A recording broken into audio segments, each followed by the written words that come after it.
Hi, Prachi. Thank you for being here today, and I'm so looking forward to our conversation. Awesome. Thank you, Kavita, for having me. I'm very excited for this podcast as well. Every time I've met you, I find you extremely inspiring, and I thought because you are so young, Hmm. you would be someone who could relate to the students watching. You could also be someone whom they can aspire to become. Mhm. So let's start at the very beginning. Tell me a little bit about yourself, your early schooling years. What was studying like back then?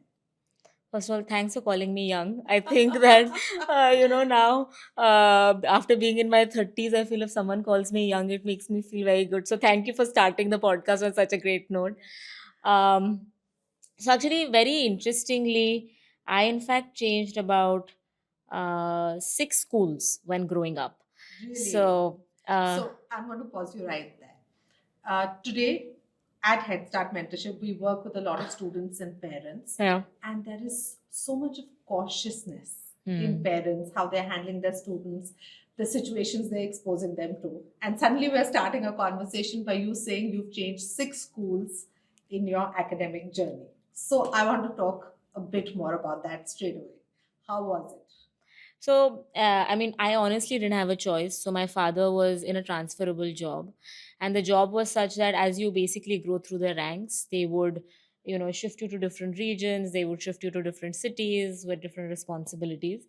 And so, I basically moved from Pune, Hyderabad, Bangalore, Bombay, Jaipur, went to Lagos, Nigeria also for a bit. So I essentially ended up changing like state board, ICSE, CBSE, international board even. There were some schools which are like Catholic religious schools. There were some schools which are like girls schools, only girls schools, co-ed schools, all of that. So, ended up in fact moving across very different social context every few years.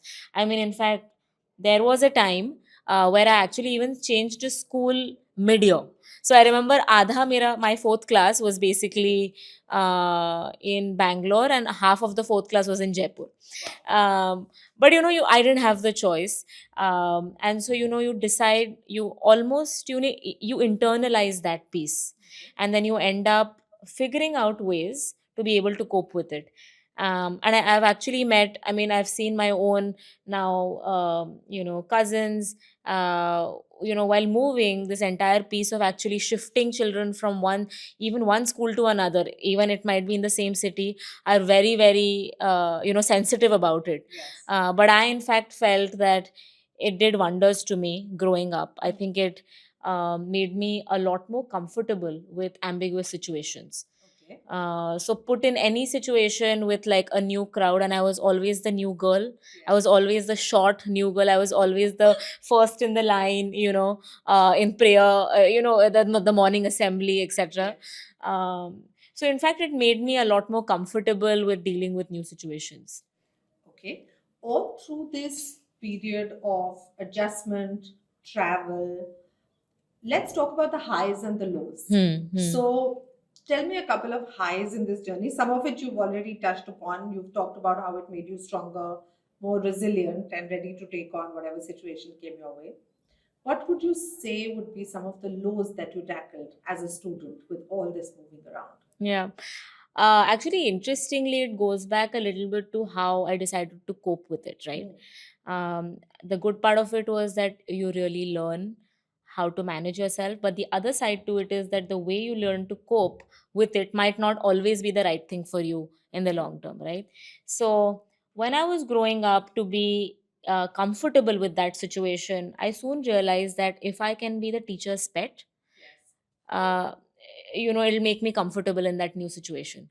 So and what is to be a teacher's pet, right? You basically sit on the first bench, sit upright, you take copious amounts of note, you ask only the right questions, you don't ask the wrong questions. um, um, and you always get good grades. Yes. So actually I have a picture from second or third standard where I'm proudly donning like some first rank badge, etc., all of that. And that actually does remind me of the fact that that was only the way that I thought is the way to be successful at school. But what I really missed was in that period, in that journey of wanting to be the teacher's pet, I don't think I ever gave myself the time to really enjoy learning or to really fall in love with, learning generally, of, what I call the, there's a very good book called The Game of Learning, Mhm. the learning game actually. And she really talks a lot about the game of school versus the game of learning. Hmm. And I mastered the game of school, which is basically to come first, to be the teacher's pet. But I never actually paid a lot of attention to how I enjoy learning, what is my learning style, or what do I actually really want to do. I was honestly just trying to please the person in authority, which was the teacher. Okay. In all this shifting, were your parents a strong support system for you? Um, or if not your parents, because Mm-hmm. every family has different dynamics, was there someone else who was a strong support system for you at this point of time? Um, it was definitely my parents, my mother specifically. Uh, she sacrificed her career to basically move with my father, and be a stay-at-home mom. And so I think having my mom as the anchor when we were all moving around, to ensure that, to try and have some sort of continuity. For example, in Bangalore, I was doing Bharatnatyam classes, right? We used to travel actually an hour and a half on weekends only to find that Bharatnatyam class in Jaipur. As you can imagine, culturally and geographically, there were at that point of time at least fewer Bharatnatyam teachers in Jaipur, which is a little more in the northern part of India. And so she really put in a lot of effort to be able to do that. And I don't think that would have happened if not for her sacrifice. So while she had to do it, I'm honestly super grateful for her time with me.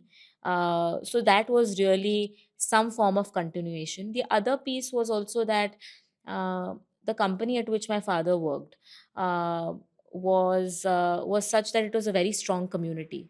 So we always had someone or the other in common, when we were moving. So while I don't have any childhood friends today, because at that time there was no Orkut, and there it came a lot later, Facebook, Yes. etc. But that community honestly was very supportive and grounding in that sense. So whenever we did go to a new location, we at least knew one or two families. So that was at least some amount of comfort to have at least one or two friends to start with. Right. Yeah. And I think earlier times, there was a lot more relaxation Yeah. about allowing your children to experience what life threw at you. Mm. One of the things I feel parents are trying to do today is to sanitize the environment and the experiences too much. Mm. And while the new world may require some of that, but I think it's also so important for a student's individual journey to be able to experience the highs 100%. and the lows of your school 100%. or academic learning. And I think, you put it accurately, which is actually, confusion sparks a lot of curiosity in some ways. And this word you use, which is sanitized environments, right? It's a lot of solved puzzles in isolation. And so it becomes a lot harder for the kid when they're probably moving out of this entire protected environment, for them to be able to find that calm within that chaos when they actually go into the real world. I don't blame parents entirely Hmm. because the world has changed. True. Children are being exposed to so much more, which they don't really know how to synthesize or process yet. As a result, it has become a meaner, tougher world. It is tougher to, I think, to grow up right now is a lot tougher when probably I grew up and when you grew up. Yes, There's yes, social media, which I feel is is probably the element which makes it the toughest to grow up today. yes, um, there's yes. always someone watching. There's always someone watching. Yes. Also, tell me, Prachi, uh, because we're talking about you having such a diverse academic schooling. Hmm. Um, was bullying something you dealt with?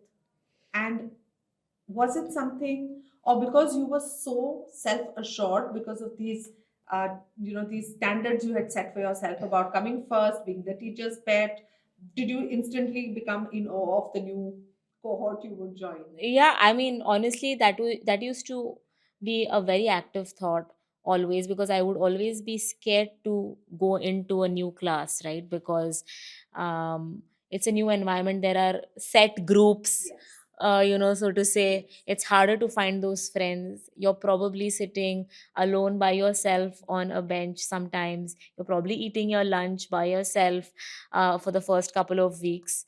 So that is very daunting, especially if you were to think about an 8-year-old child or 10-year-old child. Um, and that is where the entire game of school essentially ended up coming in for me. What happens is, if you are able to excel at something or stand for something, is what I felt, I would be able to navigate this piece on being the new girl or being the shortest girl in the class, and so on. So there used to be bullying, but I would I would say that it wasn't. I think it was harmless. It was probably not something that, it was very manageable, at least for me, in that sense. There was a little bit of awkwardness whenever I entered a new class, but more so overall, big picture wise, I felt like that awkwardness also helped me a little bit just hold my own, become a little more confident Yes. myself. Tough situations make tough people. Yeah, yeah, well, yeah. Okay, so let's move on from school. And you went on to study engineering, and then you went on to Harvard Business School. Let's talk a little bit about that focus. What made you choose engineering? Hmm. After that, why business school? And then why one of the best business schools in the world? What did it take to reach there? So maybe I'll talk a little bit about my engineering time actually. Um, I would say that I think the teacher's pet continued to do what she felt was right, and basically ended up, instead of reflecting, introspecting, I ended up actually picking something which was, in hindsight, probably not the right choice for me. It was always the case, right, that if you end up scoring more than 90%, then you end up picking science, and then you end up picking engineering, and so on. And unfortunately, my junior college to my engineering time was in fact all a blur, in terms of learning. Okay. So tomorrow, if you were to ask me something about electrical engineering, I don't know if I'll be able to answer. Yeah. Right? So that was a lot, because I think there was a lot more focus on, different type of learning, which probably didn't I was not able to relate to. There was a lot more like rote learning. In that sense, we hardly even did internships during our time. Yes. Pune University did not actually allow for it, so I never really put any of my learning into context. Okay. That's why I didn't register it, and that's why it's a blur, right? So after that, honestly grateful that I passed that. And then post that, I think most of my learning essentially ended up happening on the job. So before Harvard Business School, I worked at a couple of startups. And one of the things which was in fact very career defining for me was being on the founding team of this company called Flyrobe, Okay. which was a fashion rental company. Okay. So what it would do is, today, we're in the holiday and wedding season. We'd all wear lehengas and saris, and we all know it takes a lot of space. It's very expensive to buy. So we would rent those lehengas. I was never from a supply chain, inventory, category, fashion background at all. And I basically jumped into the deep end of the sea, and I learned to swim during that time. I think so. Whatever learning I essentially ended up doing in terms of how is a brand built, right? Yes. How do you really think about setting up a website? How do you actually set up a business online? How do you set up stores? I was, in fact, the person who set up 10 stores for Flyrobe all across the country, and I never had any retail experience. I think that really informed what I really wanted to do. Okay. And really, what do I love about my work? Yeah. And that is when, I decided that I'd actually love to learn business more formally. And I thought to myself that I probably, I come from Pune University, mera Harvard Business School mein kyun hoga? It's the number one business school in the world, all of those things. But I was fortunate to actually meet a mentor, who was at Flyrobe with me. Shrijita, she's a entrepreneur herself now. She lives in Singapore. And she in fact asked me, why don't you apply to HBS? Why don't you apply to Harvard Business School? And I was like, what, me? Like, do you think I could get in? And she's like, yeah, why not? I think just that nonchalant like belief that my mentor had in me, really made a lot of difference, and that's how actually I ended up at HBS in 2018. You know, this is so interesting because one of the reasons why I set up Head Start Mentorship, Mm-hmm. which is an early years mentorship program for Mm-hmm. students in middle and high school, is for this reason. Most often, children or students don't have that one person in their corner who says, why not? Yeah. I think uh, a student is really sort of lucky not to have me, but to have a Mentor. Absolutely. in life Absolutely. who says that try this, Mm. why not? You can.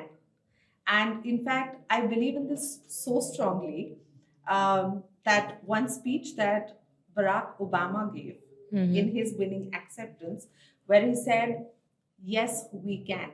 Mm. And those three words have resonated with me personally so long and so deeply that I try and share it with every student that I work with and mentor. Mm. So it's so heartening to know that it's not just a thought in my own hand, but here is someone who reached Harvard Business School just because a mentor said, why not? Why not? You can. And honestly, I think this positive reinforcement, not just then, even now, even for smaller things, right? Um, uh, just a few weeks ago, I was pitching something to a group of VCs, Mhm. and I was on a call with my father, and then he was so casual about the fact that, of course, you'll nail it, of course, you'll be able to do really well. So I think that positive reinforcement, no matter whatever you've done before in life, I think that positive force, at least from your mentor, your family, really helps. Absolutely. And that really pushes you to do more. Just that self belief also gets a lot more stronger by Yes. seeing other people believe in you. Absolutely. And you know, if that is someone who is your family, so Yeah. your parents or your mentor, Mm-hmm. I feel it really gives you that self confidence from within to give it your best shot.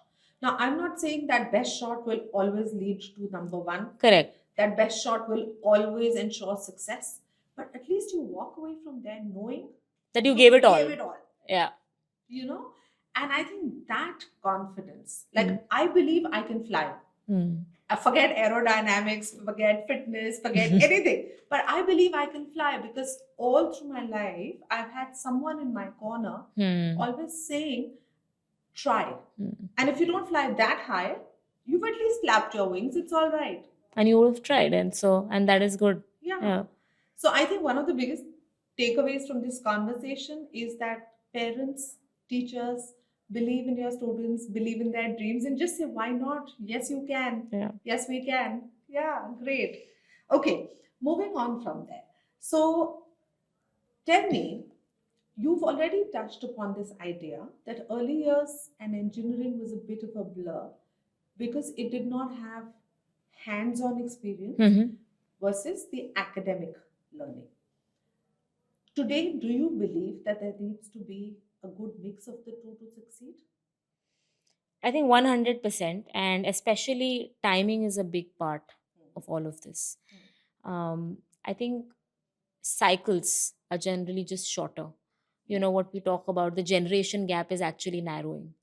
That is because, we are in the age of AI. There's breakthrough biological research. We are now 3D printing even organs, Yes. right? There's social media and TikTok, and there is, we are getting a lot more global. And so, especially during this time, learning has become a lot more easier for everyone world over, because access to information is not really, the limiter. At the pace at which you're able to consume it and really internalize it is basically the limiter, right? And so, especially during this time, to be able to, in some ways, you could call it succeed, or to be able to really pursue what you're doing, I think it's a lot tougher, it's a lot more competitive.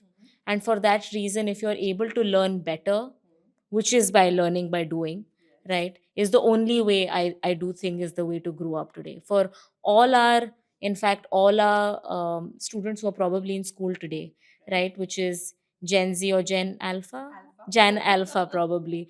Um, they'll probably be in the workforce in the 2030s. Yes. The chances are that about 70 to 80%, in fact, will be in such jobs that we probably don't even know today, Yes. right? And so for us to probably get used to it, the only way to do it is first is to have a lot more new age learning, and also in the way that you're able to internalize it, which is through putting it into practice, Right. like you said. Right. So, for a student today, what is the best methodology to learn Hmm. according to you? Hmm. Because, like you said, access to information is no longer an impediment. Hmm. Information is available, it's at the click of a button. Now, whether you have 2 hours and you choose it to scroll social media, or you choose it to listen to a Yeah. podcast, or you choose it to, access other knowledge information, Mhm. is really a choice that everybody makes. So, what should be a student's style of learning to learn today?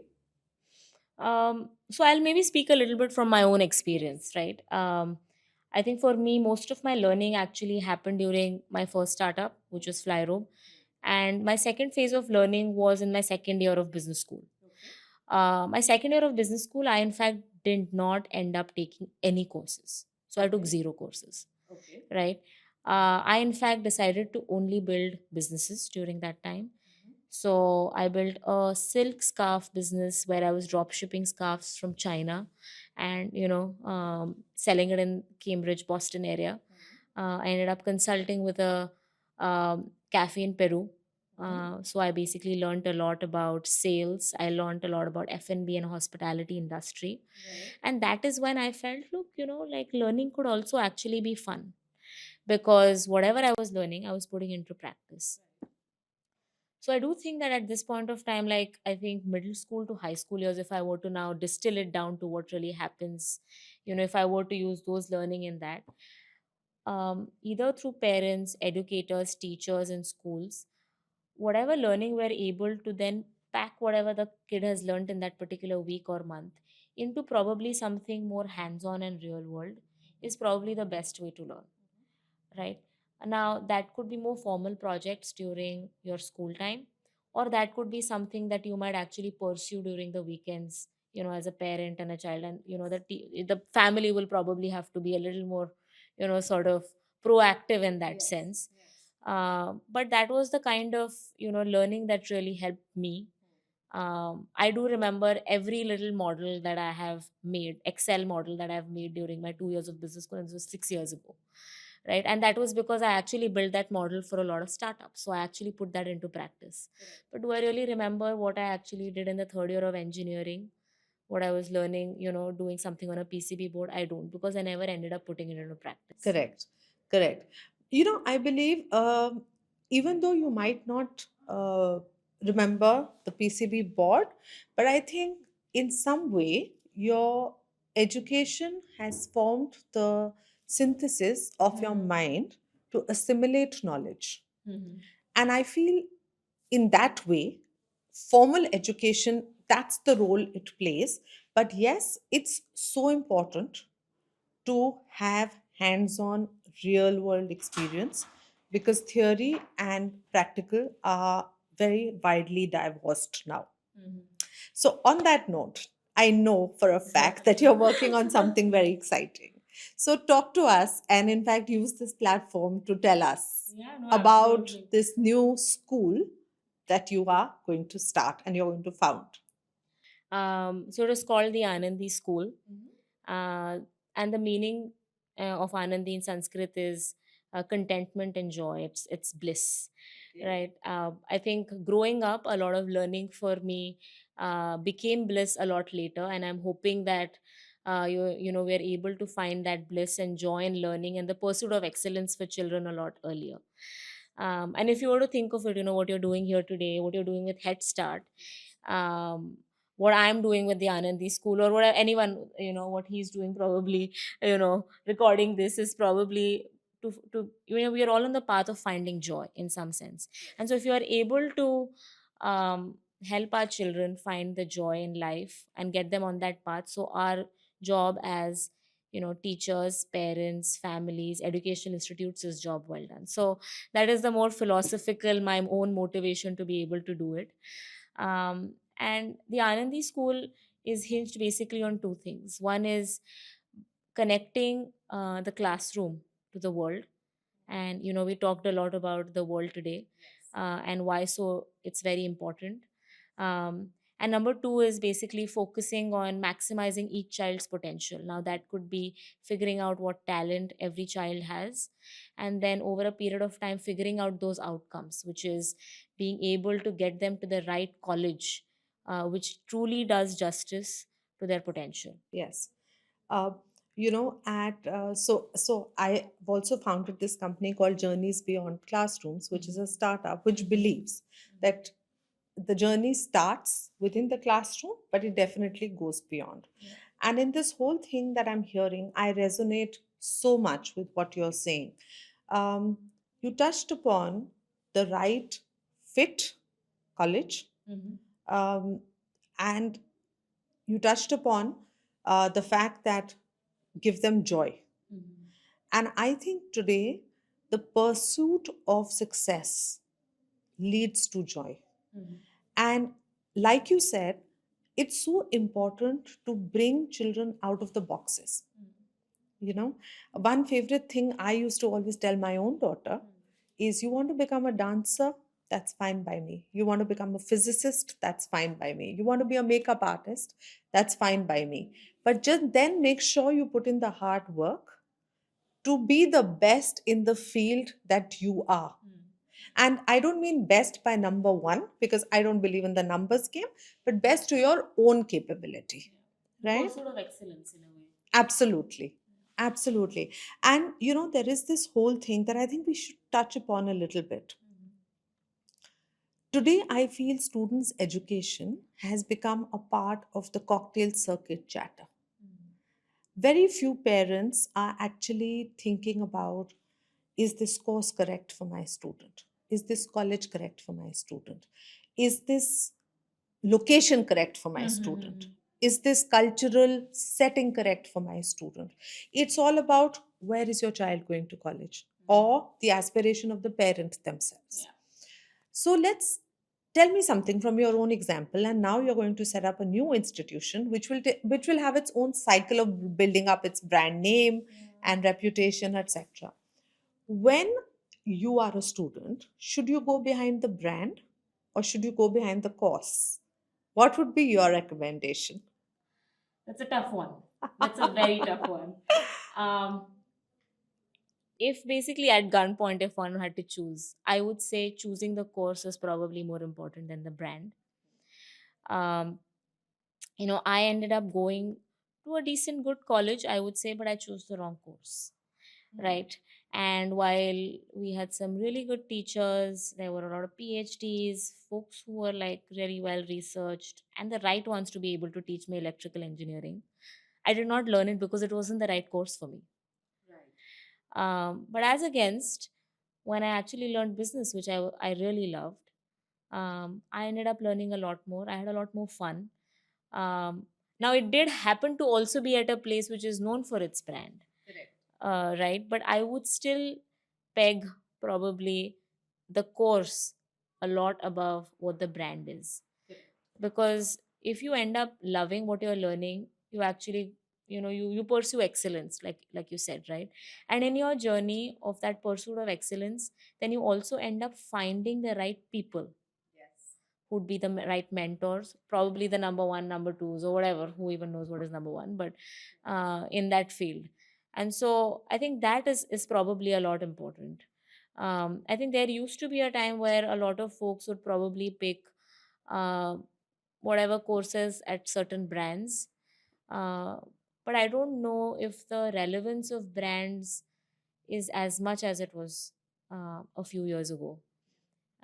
In fact, if you were to think of the top five tech companies, they don't even have age limits to their employees. The youngest employee at Tesla is 13 years old. Yes. It's probably because he just pursued what he loved. Yeah. Yeah. Again, I have a bit of a, while there are these stories of these, Yeah. 10 top tech companies, Yeah. there are thousands and thousands and millions of students who are pursuing a sort of a more formal education system.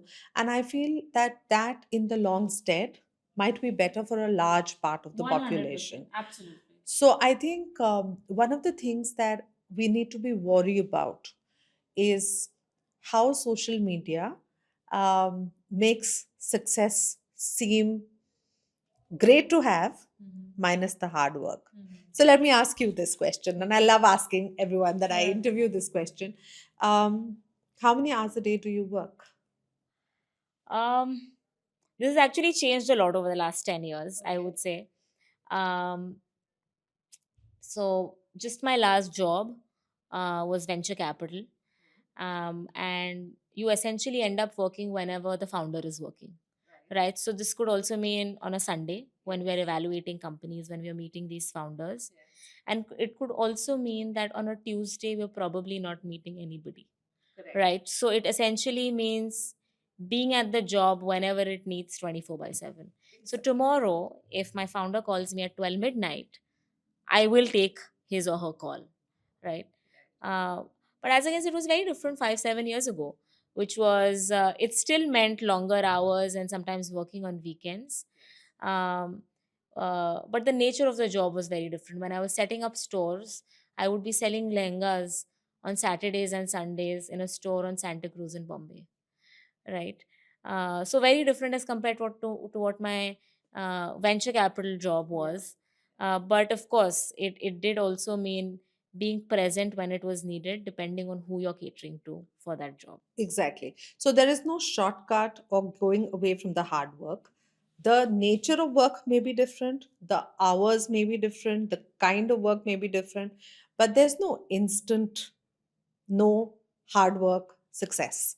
Am I right in saying No, that? absolutely, absolutely. I think a lot of these things, at least on social media, seem like, someone going from 0 to 100 in like, a heartbeat. But I think what we've probably not known is probably a Sachin Tendulkar or a Virat Kohli basically waking up at 4 a.m. and 5 a.m. going to those practices for God knows how many years. So yeah, it does actually involve a lot of work in the background before, people's, yeah. Absolutely. So, this is for all the students listening. It's great to be successful, and I wish each one of you is truly successful, but then you have to put in the hard work, the discipline, the determination to get there. Okay, so coming back to Anandi, tell me a little bit of the format that you're envisaging of a school year in this new school. So the Anandi model actually is all hinged on what I would call the 4+1 Anandi model. We talked a lot about putting learning into context. And I think putting learning into context has to be more a regular practice at schools. It has to happen not once in a semester with a field trip, but it probably has to happen every week, every day. So what the 4+1 model essentially does is that every semester a student basically picks a project to pursue from a host of options available to him or her, and works in a pod of about 5 to 10 students with an industry mentor. So you essentially end up doing your school for 4 days a week. So imagine Monday to Thursday you're doing school, and every Friday you dedicate to working on this project every week. So by the end of that semester, you would have probably built a robotic arm for, say, waste picking, or you would have probably built a VR game using AI tools. All of this with, say, some sort of an industry mentor, and along with some of your peers. And This is something which also is a lot more inspired by what happened for me, at least at business school, because my second year essentially was, the entire year was in a way called the field year, right? I only did projects which excited me.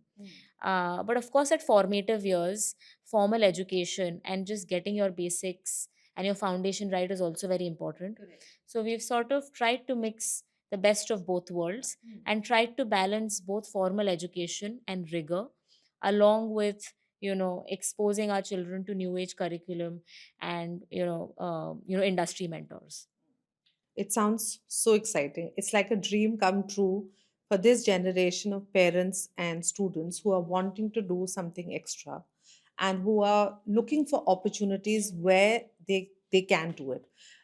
Tell me something.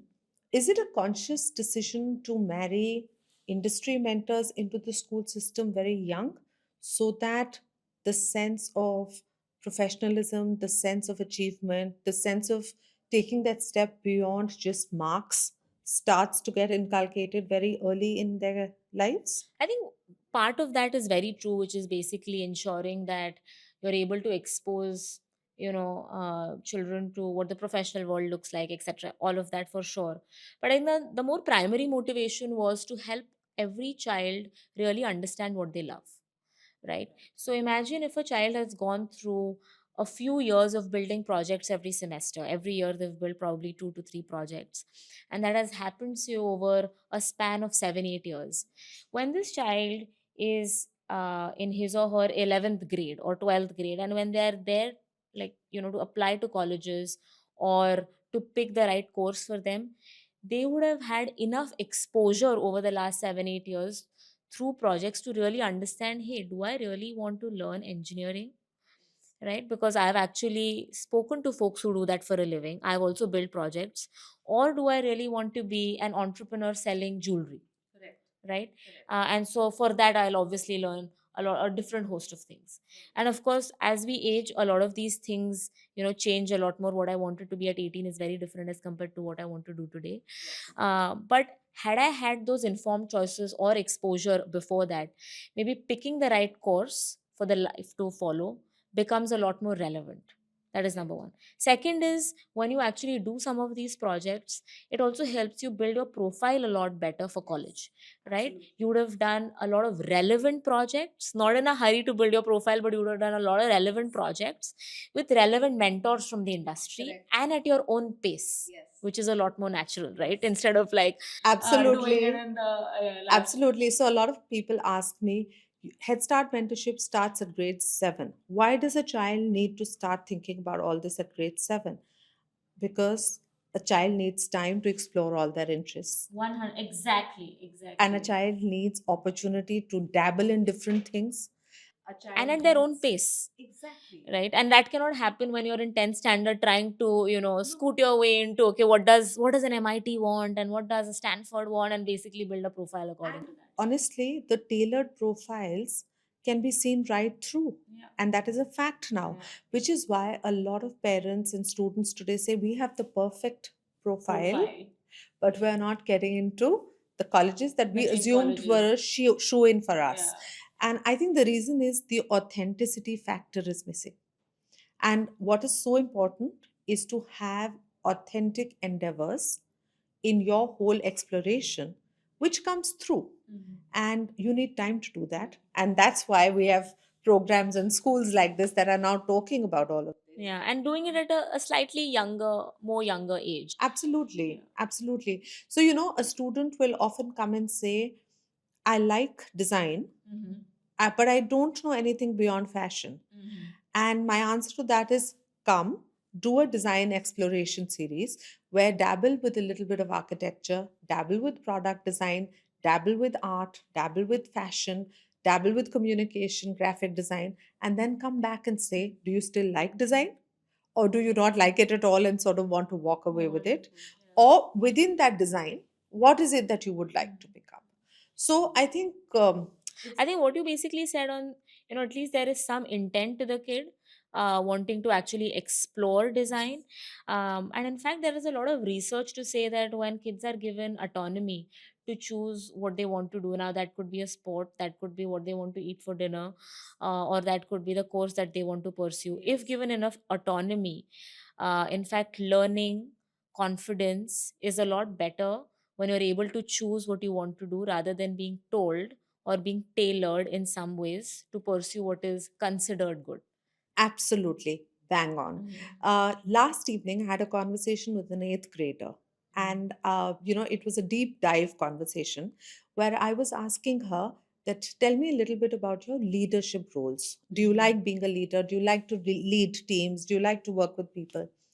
And she said to me that while I like to do it, I also don't want people to not like me so much.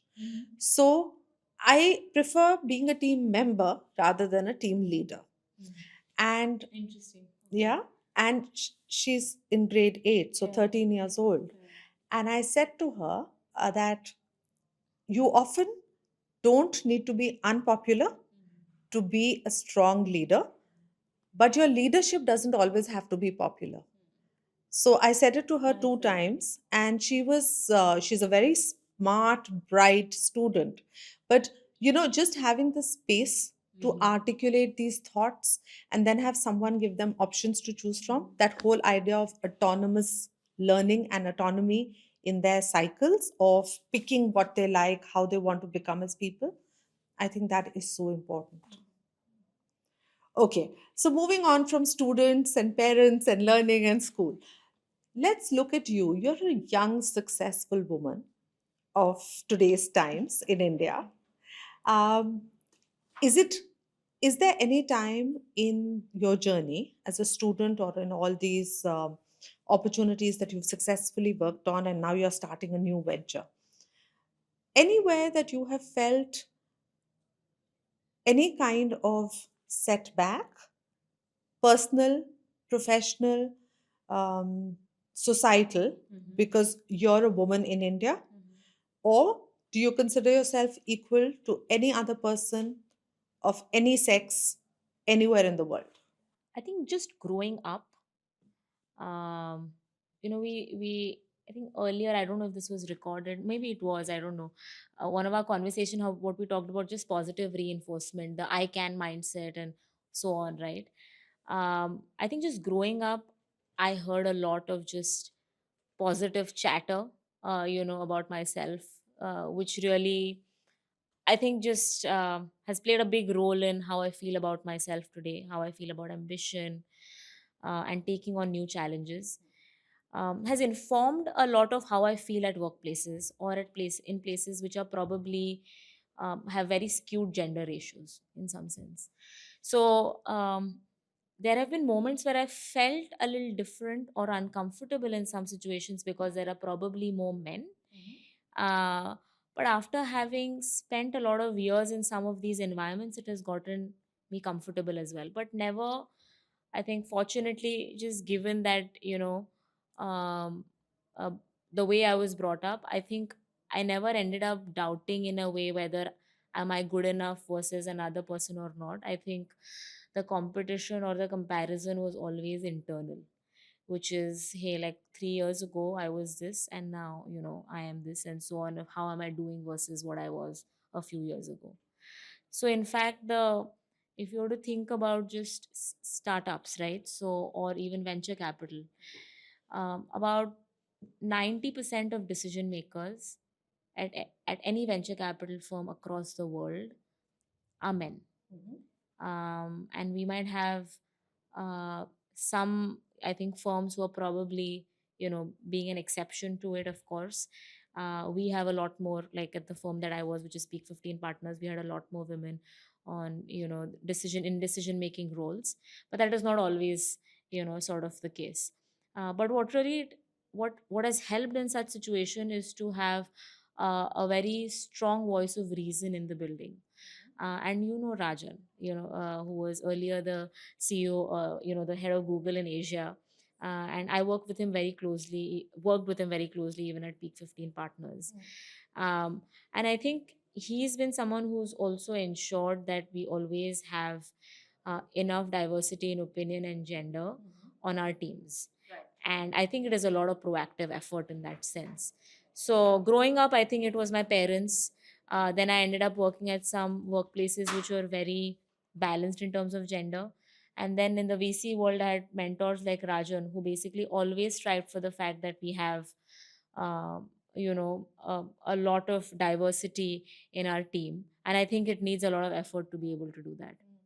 I hear the word mentor again in your Yeah, conversation. yeah. And again, it brings me back to the point that how it's so important to have a mentor or a guide in your journey, whether you're a student or you're a young professional or you're just starting out in your careers, where it's crucial to have that one person in your corner who irons out whatever it is that you might be feeling. And sometimes can also give you feedback uh, just very objectively. Yes. And if it comes from a mentor like that, you're also able to take it a lot more, because you know that, they have the best intentions in their heart for you. Yes.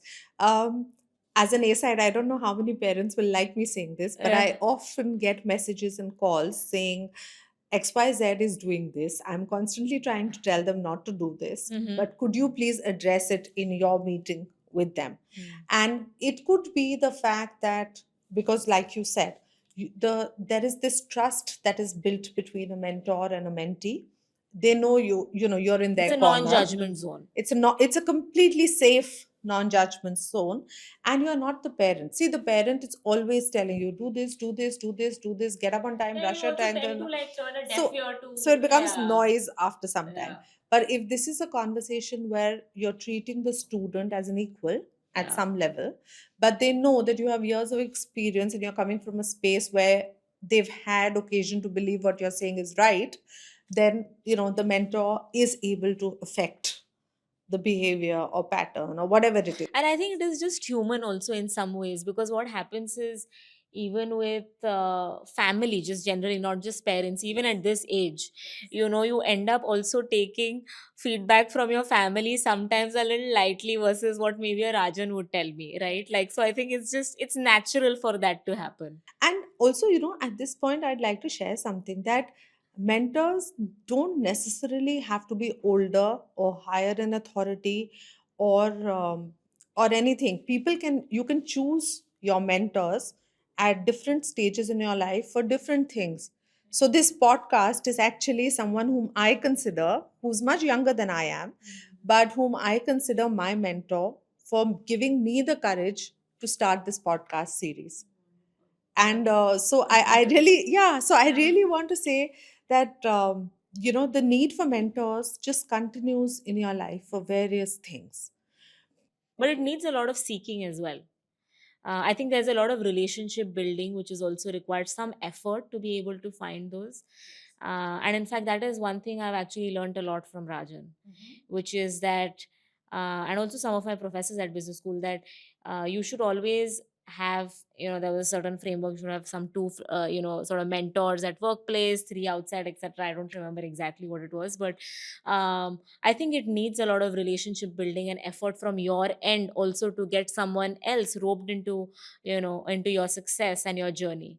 And I think this is also very important for, I don't know if there are high school students or students just generally listening to this, is that while you might sort of admire someone and you would want them as your mentor, while everyone wants the best for you, you also have to be able to put in that effort uh, to rope them in for them to become your mentor as well. Absolutely. So if you're a student who's great at math, and I think that you should participate in an international math competition, and I can find the details and I can share them with you, but I can't sign you up for it, correct? And the next time I check in with you and you say, oh, I meant to but I missed the deadline. Yeah. So a mentor can only do as much, and then that what the point you made, that final push has to come from within. Yeah. The willingness to succeed, the willingness to put in the hard work. Great. So I think now to wrap it up, what is the one book, one podcast, and one other something, whatever format Yeah, you yeah. choose, that students in middle and high school, according to you, should start listening, watching, reading today? Uh, one of my one of my favorite books is this book called The Hard Thing About Hard Things, and I think it's actually divided very nicely into shorter sort of lessons about every aspect of company building, right? And there might be a few years before the listeners of this podcast end up building their own companies. But what it teaches you is pursuit of excellence actually comes through a lot of iteration. And it is not like our exams, which is you give an exam and then you get marks. You're trying, you're failing, but then you're again getting up, trying again, and seeing whether it works. Um, and I think that book actually speaks about, especially this pursuit, failing, iterating a lot more. So I quite like that. Uh, Is failure bad? I, in fact, feel if you're able to learn from it, then it's not bad. But if you basically end up not taking the lessons the world is trying to give you, then there is a lot more introspection to be done. I think every failure or anything that you think as failure always has something to teach you. And I'm glad that some of the decisions I made in the past actually failed.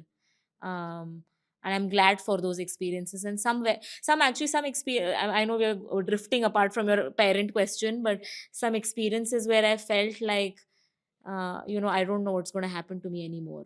It just felt like a big failure at that point of time, but I'm glad it happened. But I'm also glad that I was able to learn through it. So yeah, going back, so hard thing about hard things. Uh, Podcast, probably this podcast with Kavita Bedi. But I do like a bunch of podcasts. I have now started to listen to the Andrew Huberman podcast, in fact, and he talks a lot about just well-being and health, right? And so if there are students who are very interested in knowing the science behind health, um, and the kind of depth in which he goes, I think that could be an interesting one to explore. And then the third one was, uh, Anything to any other format that you think they should expose themselves to? um,